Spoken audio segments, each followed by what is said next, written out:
Hey guys, Utah Steve here, back for another video. This is a response to a tagged video. I was tagged by Catherine Gregory. She has some amazing videos and an amazing channel, frankly. And it was very kind of her to tag me. My channel has not grown like I thought it would, and I'm okay with that. And hers has just, whew. And even though it has, she's never forgotten me. She always watches my videos, replies to my comments. She's been very kind. She's one of those people where things don't go to her head. And I really appreciate that about her. So thank you, Catherine, for tagging me in this video. And the reason for this video, as the title suggests, is my favorite or most memorable backpacking trip. Immediately when I was tagged, I thought of one particular trip that came to mind, and it surprised me which trip it was, because I've gone to Kings Peak, the highest point in Utah. I've been in the Uintas many times, the desert many times, with people, without people. And so it surprised me, the video or the trip that kept coming to mind. Now, when I say trip instead of video, I have to say that the video itself that I made of this trip, I don't edit like this anymore, and I don't, shall we say, behave the way I did in this video. So it's kind of a little bit, it was embarrassing to kind of go through the video and rewatch it for me. I'm not proud of the video, but I am proud of the trip. The trip itself was very therapeutic. It came at a very crucial time in my life. My ex-wife had just moved out, or was about to move out. By the time I edited and uploaded that particular video, my wife had moved out with my kids. It was an amicable split initially, and was going through a very emotional time, even though maybe on camera it didn't show much. This particular trip was also my second solo trip ever. I had done one the previous fall of 2016. This was almost a year later, 2017, August. Actually, the end of July, beginning of August. And the video was filmed entirely on my then new GoPro Hero 5 Black. What I didn't realize is the sound quality wasn't that great, and also it had a faulty cord that came with it. And since I had not used it up to this point, I took it on this trip and found out in a hurry, well, at least overnight, that it did not charge overnight because of this faulty cable. And I ended up filming the second half of the video with my cell phone, which didn't have great sound either. So I don't know, overall the video filming too, I didn't use a set tripod, a fixed tripod. I often use a handheld tripod, but I try to mix it up so that it's not all Cloverfield, you know, just making you sick to your stomach. And I've gotten better at that. You know, I sometimes rewatch my videos, or at least when I'm editing them. I don't really watch my videos again after I upload them. But while I'm editing them, I catch things like, wow, Steve, I think I'm showing this awesome panorama of the area, and it ends up making people dizzy, and it even makes me dizzy to watch. Just, whoa. So this was one of those videos where I wasn't filming at my best, but a lot of good things happened on this trip. I had some new gear. I had my skills put to the test in a way that they hadn't before.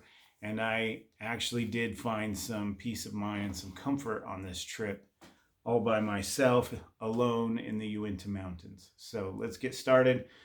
My destination was originally Crystal Lake in the Uinta Mountains. I'd never been there before. When I parked, the parking lot was packed. Crystal Lake is not very far from the parking lot.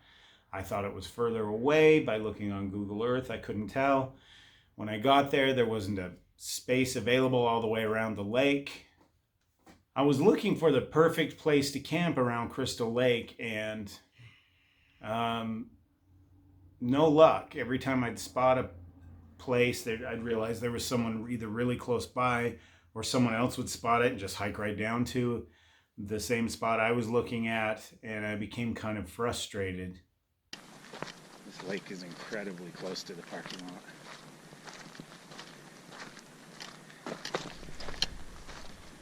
So,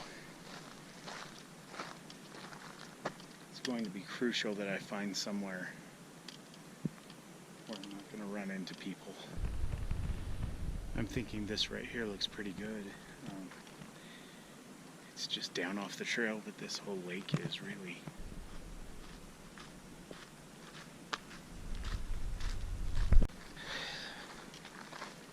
Well, that plan was thwarted. A couple that passed me a minute ago backtracked and went right down where I was going. So I'm going to walk around the lake a little bit. I'll just come back when I find something.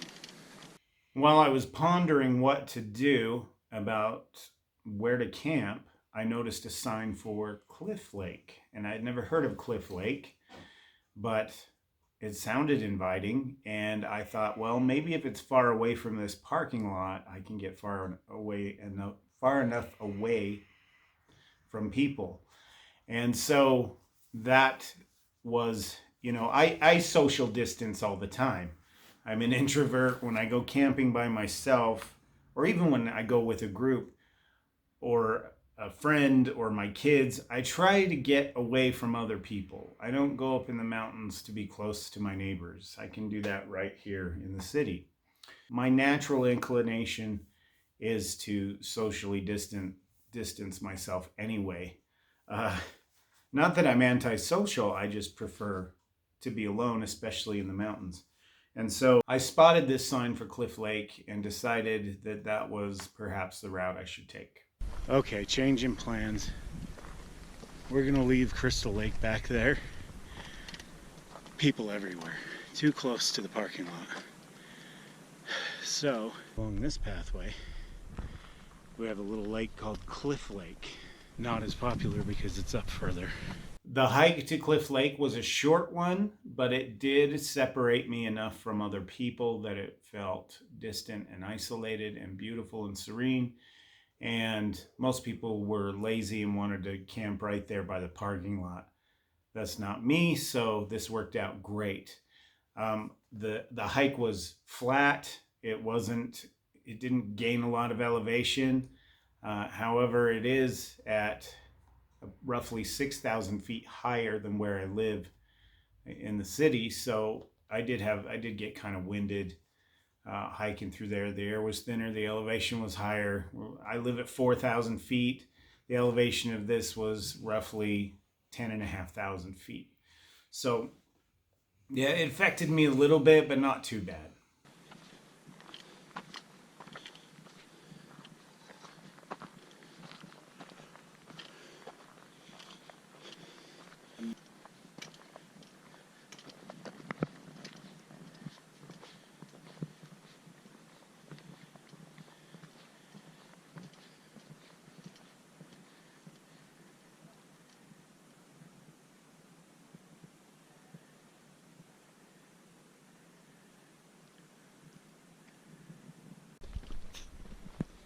Oh yeah, much nicer. It's beautiful. Now, I struggled to find a campsite right away because I went the wrong way around the lake. The trail kind of dead-ended. So I went the other direction. So this is sort of what I'm talking about with some of my skills being put to the test. I'd never been here before. I didn't know what I was doing. I didn't carry a GPS or anything like that. I just followed the trail. So I went to the left first and quickly found out that there was really nothing to look forward to that direction. And then I decided to go to the right around the lake and finally settled on what I thought at the time was the perfect place to camp. Had I explored the area more, I would have found an even better place to camp, which we'll discover later on. But that's typical of most trips for me. I settle in on a campsite, and then later I go for a hike and go, wow, this would have been so much better. But it's always noted for future reference. When I found the site that I wanted to camp at, wasn't too far. It was kind of halfway between the trail and the lake. I was going to fish while I was there. I did not plan on building a fire unless I caught a fish, but it seemed like the perfect campsite and the perfect setup. Okay guys, I found home for the night. No one around us. The lake is right there. Beautiful. And all I need to do is throw my hammock up, probably between these two trees, and figure out where to put my tent. Somewhere flat. Not too sure. Let me get this pack off and we'll figure all that crap out. Wow. So some of the gear that I brought on this trip that was fairly new, I had a new ultralight backpack that I still use in the summertime. I'm still honing my skills on how much weight I carry. I'm getting better at it. I'm not an ultralighter, but this pack was great. I only brought a sleep pad, a very lightweight inflatable sleep pad that was brand new. I think this may have been my first trip with it, I'm not sure. I also brought the Snug Pack Jungle Blanket with me. I did not bring a sleeping bag. The Jungle Blanket did a great job keeping me warm overnight. I brought my hammock along just to lounge in, kind of a luxury item considering I had a tent. The tent you'll see is the Eureka Solitaire, and I fell in love with it when I first saw it and saw the good reviews about it, but what I didn't realize was sitting up in that is impossible. It's a bivy type tent. Changing your clothes in it, getting stuck in a downpour is kind of a bummer, having to just lay down on the ground and wait for it to stop raining, or trying to struggle to get your clothes changed. Or, you know, this was probably one of my last trips with this tent. And I still have a place in my heart for it, but it's now gone on to one of my son's collection. He liked the tent, and I don't know if he's used it yet, but it's his now, and I don't really miss it all that much. I think I moved on to the Eureka Spitfire after this, which you can actually sit up in, and I still have that tent as well. I also on this trip brought a kiddie pole. I usually fish with a kiddie pole. They're lightweight, they're easy to carry in a backpack, and they cast really well. Say what you will about it, but BB-8 actually did a good job on this trip. You may notice in some of these clips that I actually brought my backpacking guitar. It's right here. If you Google or go on Amazon and type in backpacking guitar, you will see this quite frequently. This is the Washburn Rover. I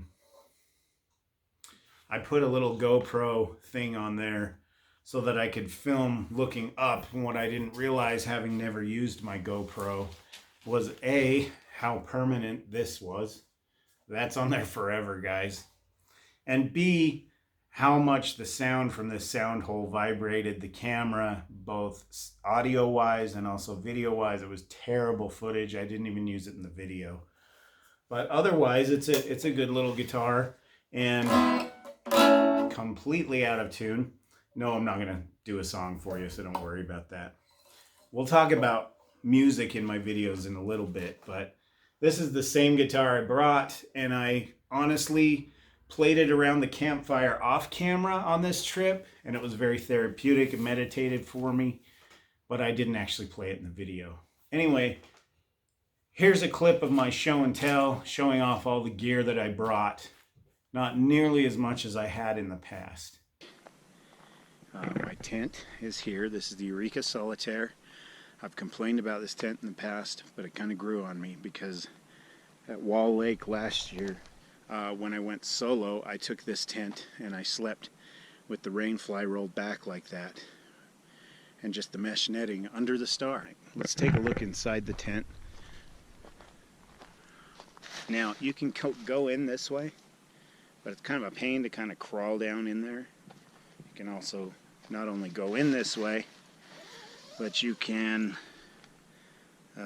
put your bedding and everything in through this and not have to shove it all through the end. I don't even use that really. I did not bring a sleeping bag. I'm using this jungle blanket only, and this is the third camp out I've done that on, and I've been completely warm with just this on me, and it saves a lot of space and bulk not to use a sleeping bag. It is summertime, so not a big deal. I do have sleeping bags. I just thought this would work much better for a 50-liter bag, and it will. It'll keep me warm.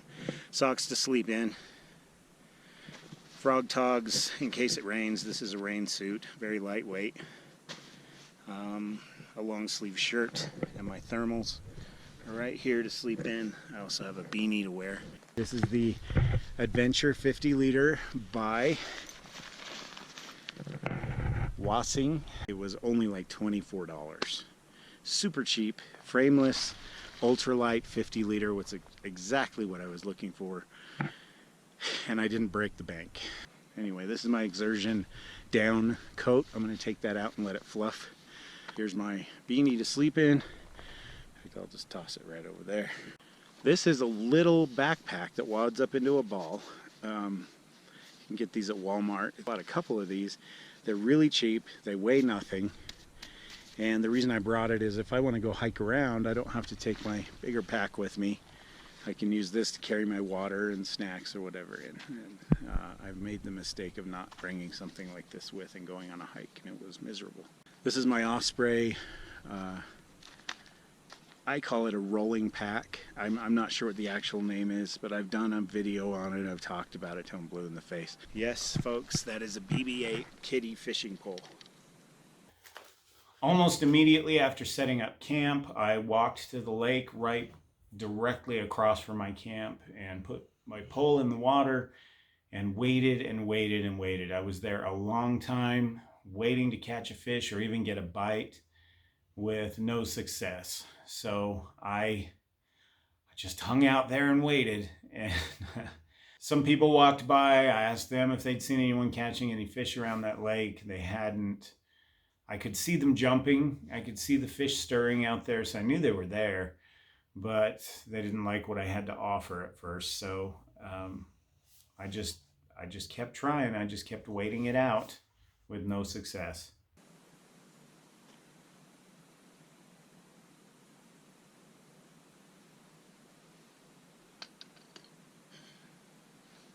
What I like to do is just let it sit there with the bait floating in the water with a floating hook and watch the end of my pole. I don't use floaters. I just sit patiently and pay attention. To me, that's what fishing is all about. It teaches you a lot about life. Sit patiently and pay attention.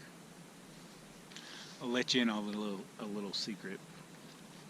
My system: put a handful of sunflower seeds in your mouth, in your cheek, and work on them while you wait for the pole.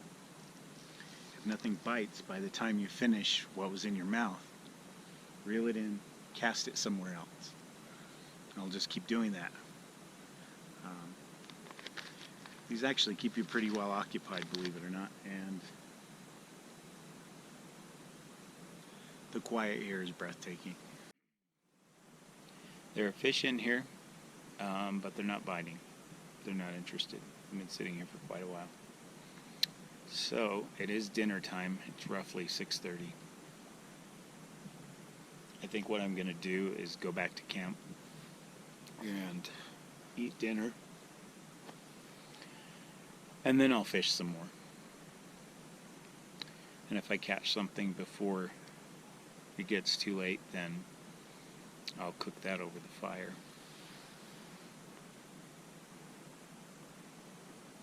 Have you guys seen anybody catch anything in here while you've been walking around? We haven't. All right. So it's not just me. Have you caught anything? No. They're jumping, but they're not. They're not biting? Uh-uh. Well, good luck. Thanks.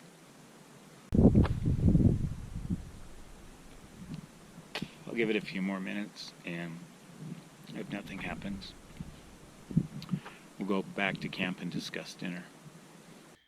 So after a while of having no luck fishing, I decided to go back to camp. Luckily, I wasn't relying on the fish to feed me, and I brought an MRE with me. This was the Southwest beef and bean tortilla chipotle meal. I don't know the exact name of it, but I do remember it was quite delicious. It was one of the better MREs I've had. It felt like a home cooked meal. It also tasted like one. It was absolutely delicious, and I still think about that one.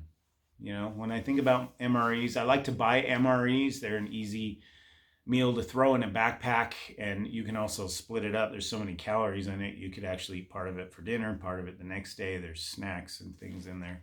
Not as much as they used to put in there.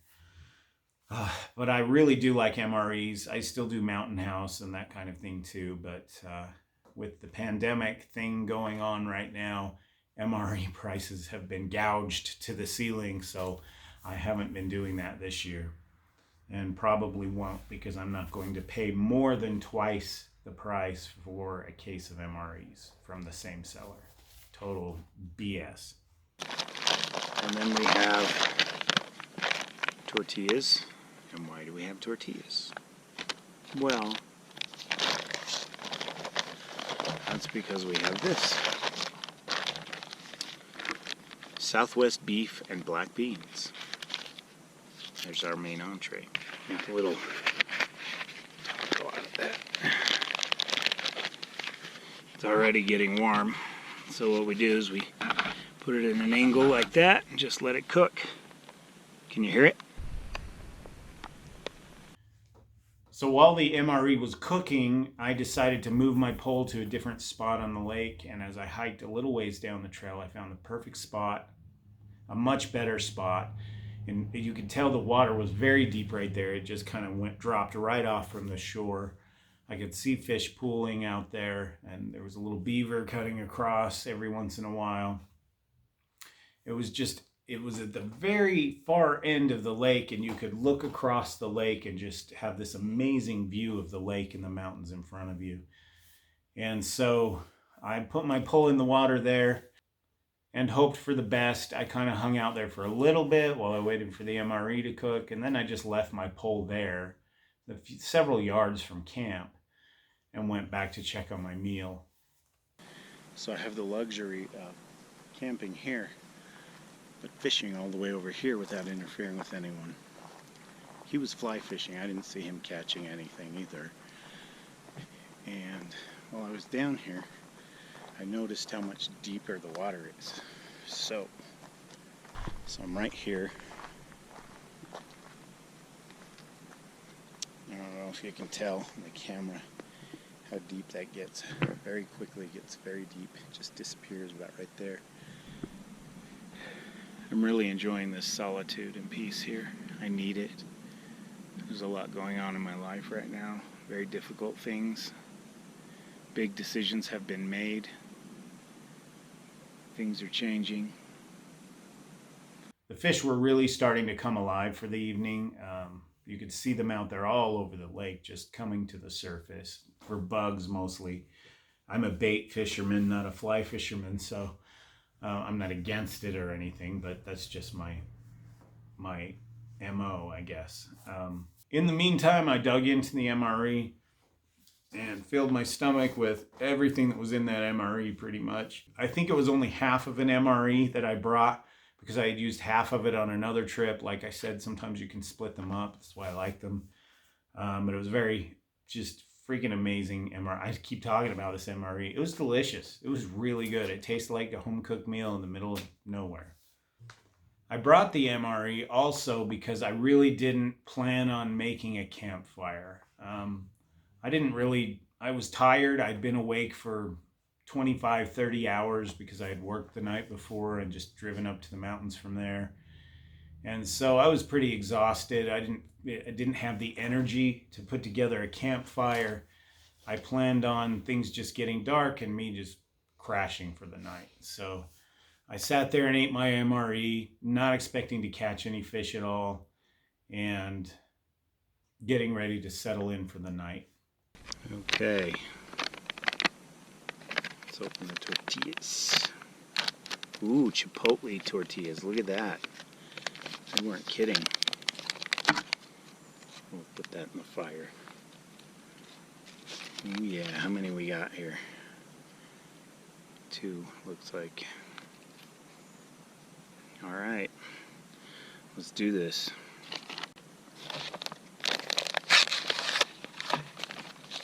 Oh, yeah.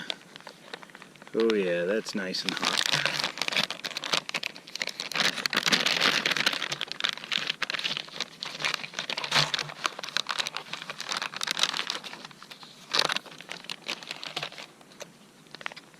Yep. Heated through. Yum, yum, yum, yum, yum. Delicioso. That's what Dora the Exploder says. Look at that. Tasty. These are delicious.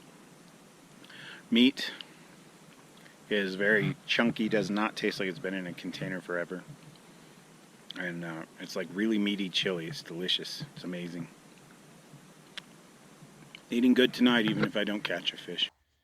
After dinner, I walked back over to my pole. By then it was dark. I went over there with my flashlight, and to my surprise, my pole was jumping.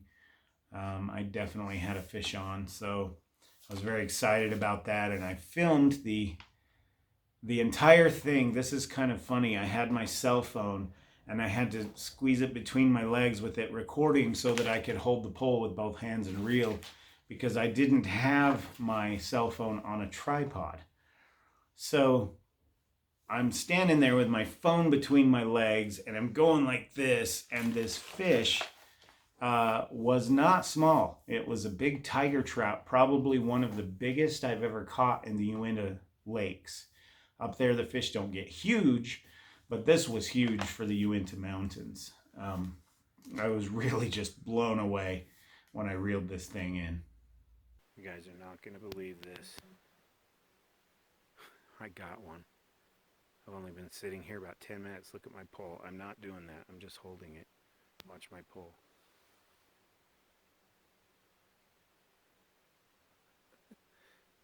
I'm waiting to see if he's really hooked or if he's just eating my bait. Just a minute ago I tried to film it, but a beaver cruised right across the pond or the lake in front of me. It was cool. Okay, let me give it a little tug. See if he's on there. If that pulls, I've got him.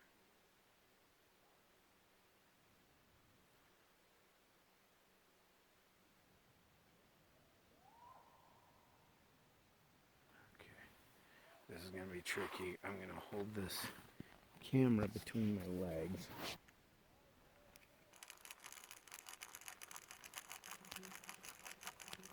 Yeah, I got one. Sorry about the crappy filming job. Maybe he's tiny to... Let's see. If he's worth keeping, I'm going to have to light a fire, because I don't have a way to keep him fresh until morning.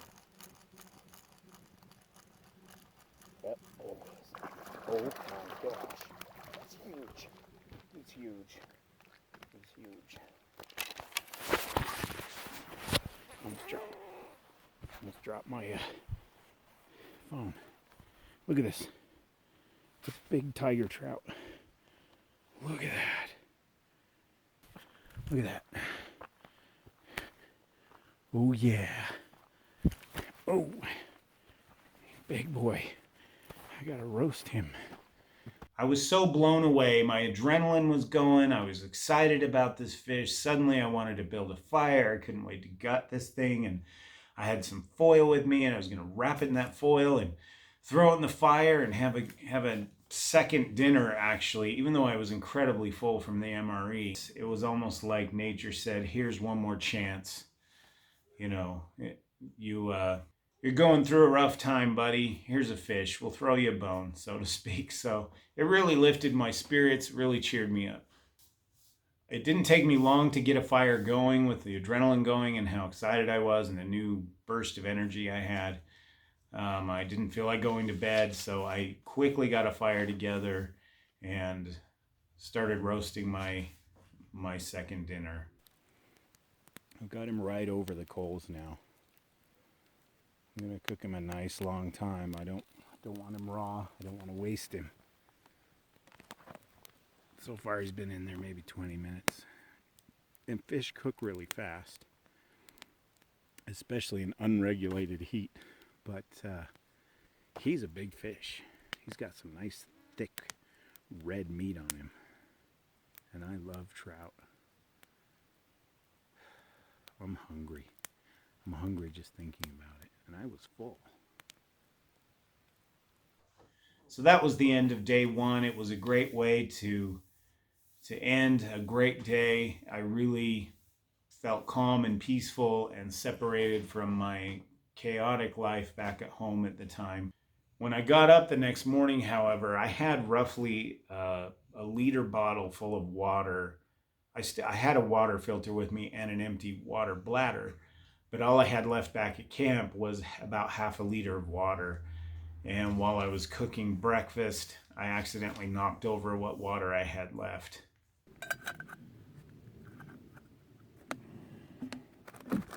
Ah, oh, that wasn't good. That's not very much water. Shoot. If it wasn't on camera, I'd be saying worse than shoot.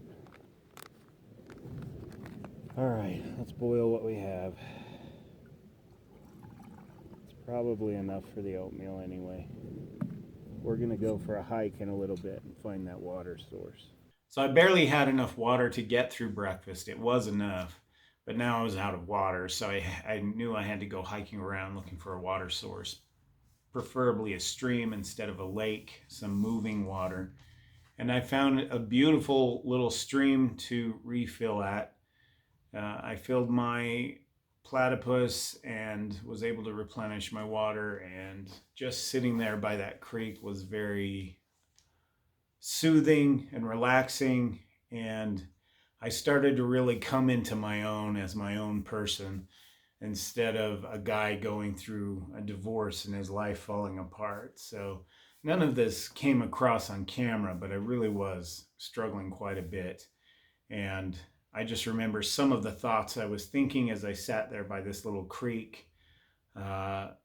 Just really started being grateful for what I did have, my children, my home, my life, and really trying to focus on those things instead of these negative things that were happening to me at the time. And sitting by that creek was very therapeutic for that. This is what I was looking for. Here's a better look at that pack, what it unfolds to look like. It has one big pocket and one small one is all. Pretty handy, weighs nothing.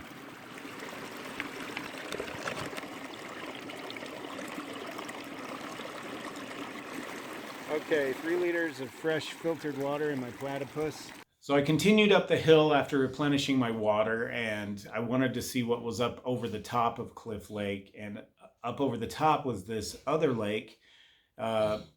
Google Maps I later checked, and it was called Petite Lake. It was very small. It wasn't a pond, but it wasn't big like Cliff Lake or something. So I found an incredible little place to sit, a very soothing, quiet. I keep using these words because this whole trip was so incredibly mentally, emotionally, and spiritually fulfilling for me.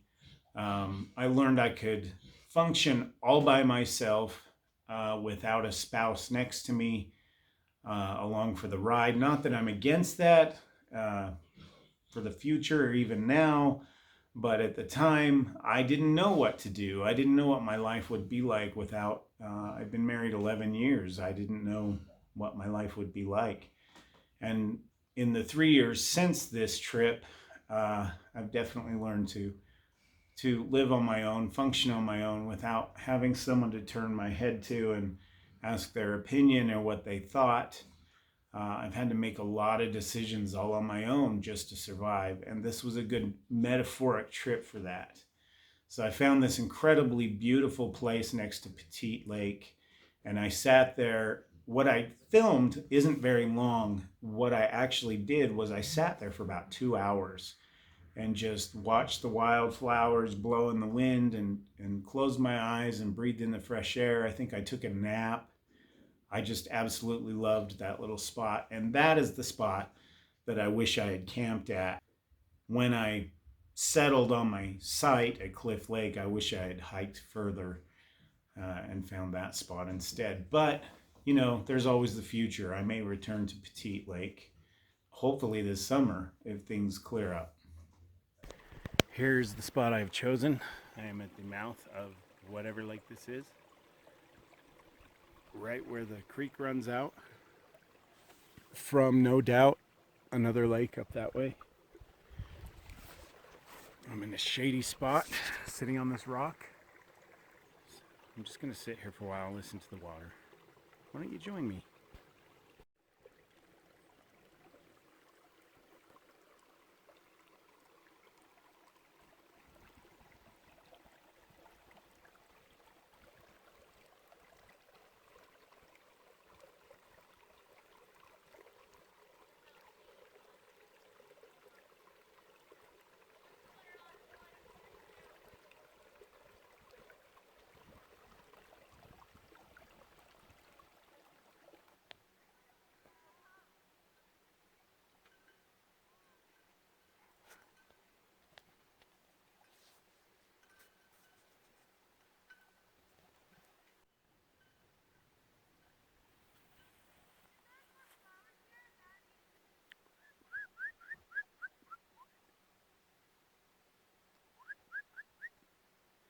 Where'd you go?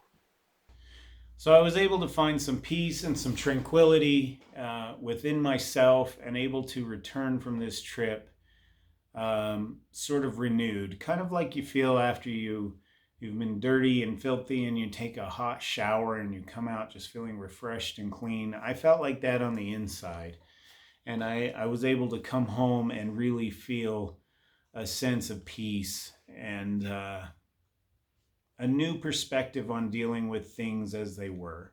In fact, when I got home the next weekend, my ex-wife packed her things and moved out, and I helped her pack. It was an amicable split. It got complicated later, but we won't go into that. It was just something that I had peace with, knowing that I had exhausted every avenue and that there was no saving the marriage. And on this trip was able to come to terms with accepting it. So I had acceptance as well.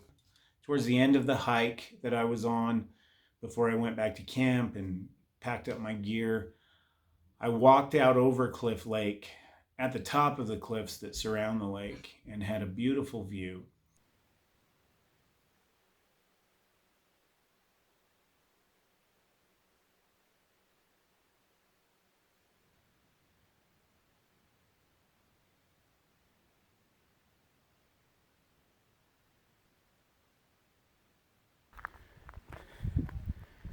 Oh my goodness. I don't like to get too near the edge. I get freaked out by heights. Camp is straight over there. Right in there is where camp is, right along that trail down there. And sheer drop off. I'm gonna see if I can. There you go. That's all you're getting. That's where I got water, a little higher up. And there's Cliff Lake in its entirety. And I said I would talk about some of the music in my videos. I used to record my own music and put them in my videos because then I didn't have to worry about royalties and that kind of thing. I have a music background.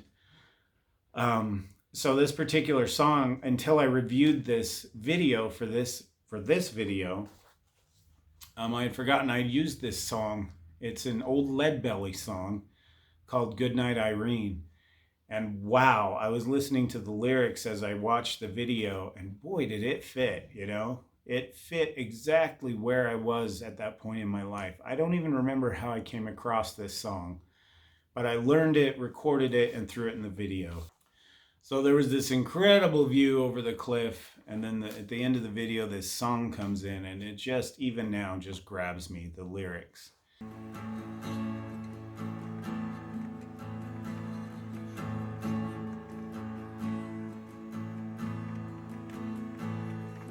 10 years ago I got married. Me and my wife settled down. Now me and my wife have parted, and I can't do nothing but frown. Irene, good night. Irene, good night. Good night, Irene. Good night, Irene. I'll kiss you in my dreams.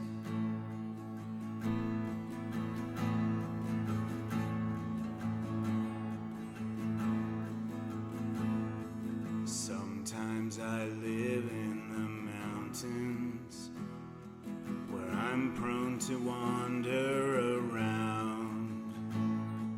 Sometimes I get the notion to jump in the river and drown.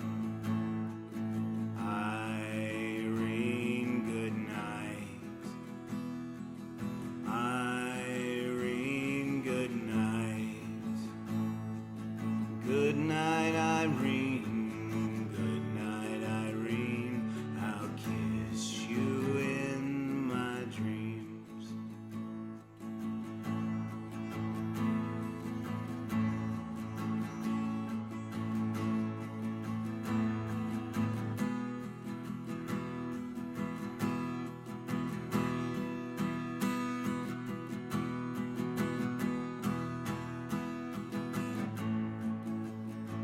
Stop your rambling, stop your gambling, stop staying out late at night.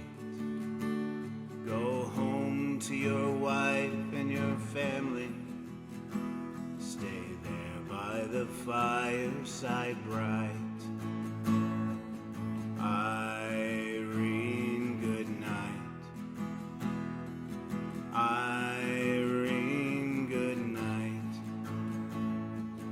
Good night, Irene. Good night, Irene. I'll kiss you in my dreams. Irene, good night. Irene, good night. Good night, Irene. Good night, Irene. I'll kiss you in my dreams. Irene, good night.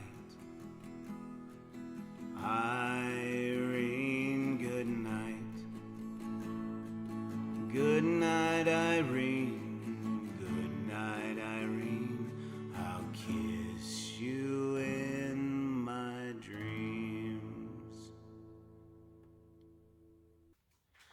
All in all, guys, this was one of my best backpacking trips ever, because I learned a lot about myself. Not necessarily the best video I ever made, but definitely something that helped me to get through a very difficult time in my life. And that has been true as far as getting out into nature goes throughout my life. Getting out there and experiencing nature and in solitude or with someone I care about has always been a huge blessing in my life, and something that will always be there. There's just no question about it. And making these videos adds to it, but really I have two experiences when I go out on a trip, as I'm sure a lot of you do, that vlog, that make YouTube videos. There's the experience you have of making an awesome video, or making a video that you think is awesome, that you hope other people will like.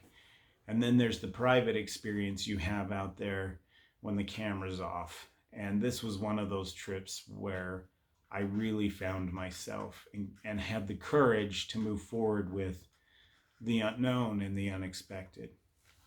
anyway, so that's my favorite backpacking trip, my most memorable one, I guess. I don't know if it's favorite, memorable. I don't know. It was tough to choose, but that one just kept coming to mind. So it's my turn to tag 3 people now. The first person I'm going to tag is Nicole Hikes a Lot. She has a fairly new channel. It's growing all the time. She's going to pass me right up, and that's okay. I love her videos. I love the way she presents herself and her humble and even funny way of presenting herself. She's been very kind to me. She's been I never miss any of her videos. She never misses any of mine.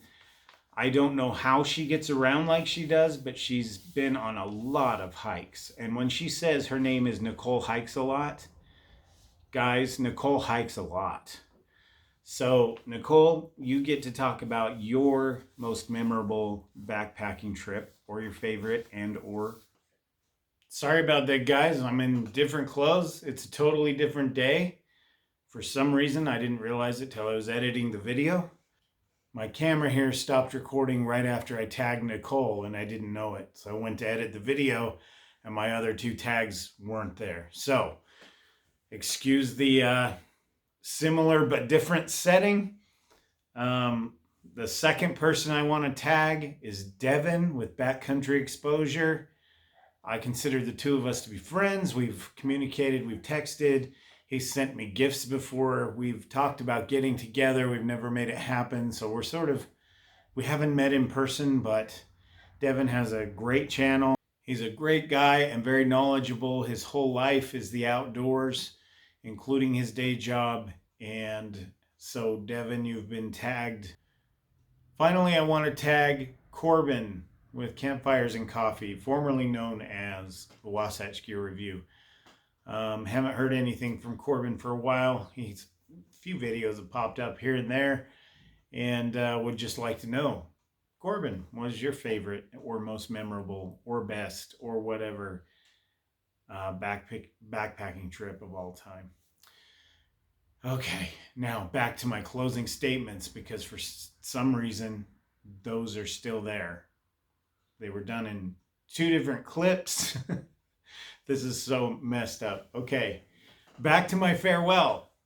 Steve? And that's it, guys. That's going to do it for me this time. I'm Utah Steve. Thanks for joining me on another video. And when this virus goes away, get off the couch, get outside, and have some fun, because the views are amazing. In the meantime, we'll work around it. We'll get through this together, guys. Hang in there. I am. See you in the next video.